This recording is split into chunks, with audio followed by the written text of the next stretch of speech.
मंगल एकादशी मैया की जय। आज निर्जला एकादशी है। आज निर्जला एकादशी की कहानी सुना रहे हैं। एकादशी मैया की जय। श्री भीमसेन भीम बोले, हे पितामह, भ्राता युधिष्ठिर, माता कुंती, द्रौपदी, अर्जुन, नकुल और सहदेव आज एकादशी को दान व व्रत करते हैं और मुझसे एकादशी के दिन अन्न खाने को मना करते हैं। मैं उनसे कहता हूँ कि हे भाई, मैं भक्ति पूर्वक भगवान की पूजा कर सकता हूँ, परंतु मैं एकादशी के दिन भूखा नहीं रह सकता। इस पर व्यास जी बोले, हे भीमसेन, यदि तुम नरक को बुरा और स्वर्ग को अच्छा समझते हो तो प्रत्येक माह की दोनों एकादशियों को अन्न न खाया करो। इस पर भीमसेन बोला, हे पितामह, मैं आपसे पहले भी कह चुका हूँ कि मैं एक समय भी भोजन किए बिना नहीं रह सकता, फिर मेरे लिए पूरे दिन का उपवास करना कठिन है। यदि मैं प्रयत्न करूं तो एक व्रत अवश्य कर सकता हूं, अतः आप मुझे कोई एक व्रत बतलाइए जिससे मुझे स्वर्ग की प्राप्ति हो। व्यास जी बोले, हे वायुपुत्र, बड़े बड़े ऋषि और महर्षियों ने बहुत से शास्त्र आदि बनाए हैं कि मनुष्य को दोनों पक्षों की एकादशियों का व्रत करना चाहिए, इससे उन्हें स्वर्ग की प्राप्ति होती है। श्री व्यास जी के वचनों को सुनकर भीमसेन नरक में जाने के कारण अत्यंत भयभीत हुए और लता के समान कांपने लगे। वह बोले, हे पितामह, अब मैं क्या करूं, क्योंकि मुझसे व्रत नहीं हो सकता, अतः आप मुझे कोई एक ही व्रत बतलाइए जिससे मेरी मुक्ति हो जाए। इस पर श्री व्यास जी बोले, हे भीमसेन, कृष्ण और मिथुन संक्रांति के मध्य में ज्येष्ठ माह की शुक्ल पक्ष की एकादशी होती है, उसका निर्जला व्रत करना चाहिए। इस एकादशी के व्रत में स्नान और आचमन में जल वर्जित नहीं है, लेकिन आचमन में 3 माह से जल से अधिक जल नहीं लेना चाहिए।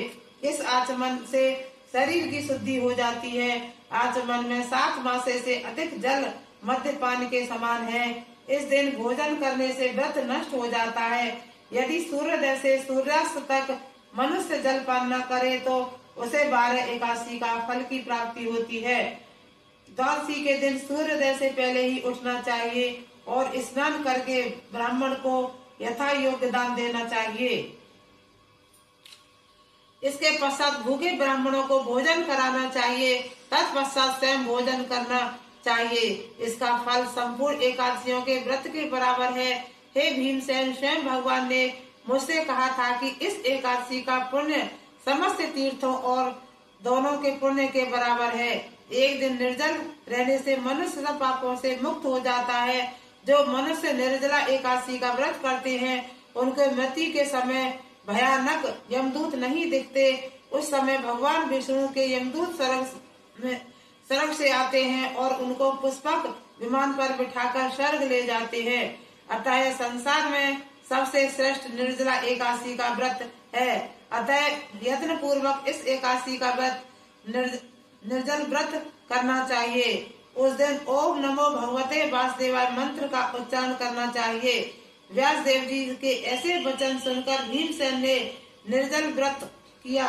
इसी एकादशी को भीमसेनी या पांडव एकादशी भी कहते हैं। निर्जल व्रत करने से पहले भगवान की पूजा करनी चाहिए और उनसे विनय करनी चाहिए कि मैं दूसरे दिन भोजन करूंगा।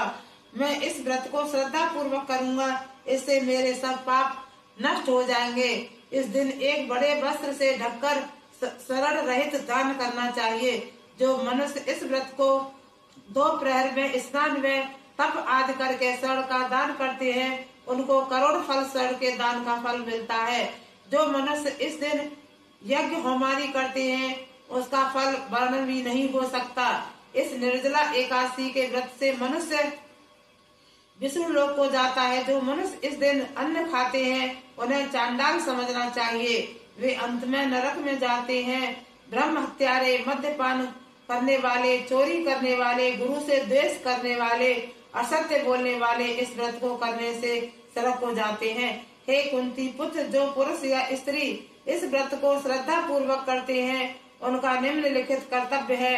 उन्हें सर्वप्रथम विष्णु भगवान की पूजा करनी चाहिए, तत्पश्चात गौ का दान करना चाहिए। उस दिन ब्राह्मणों को दक्षिणा मिष्ठान आदि देना चाहिए। निर्जला के दिन अन्न, वस्त्र, छत्र, उपनाय आदि का दान करना चाहिए। जो मनुष्य इस कथा को प्रेम पूर्वक सुनते हैं और पढ़ते हैं उनको स्वर्ग की प्राप्ति होती है। बोल निर्जला एकादशी मैया की जय।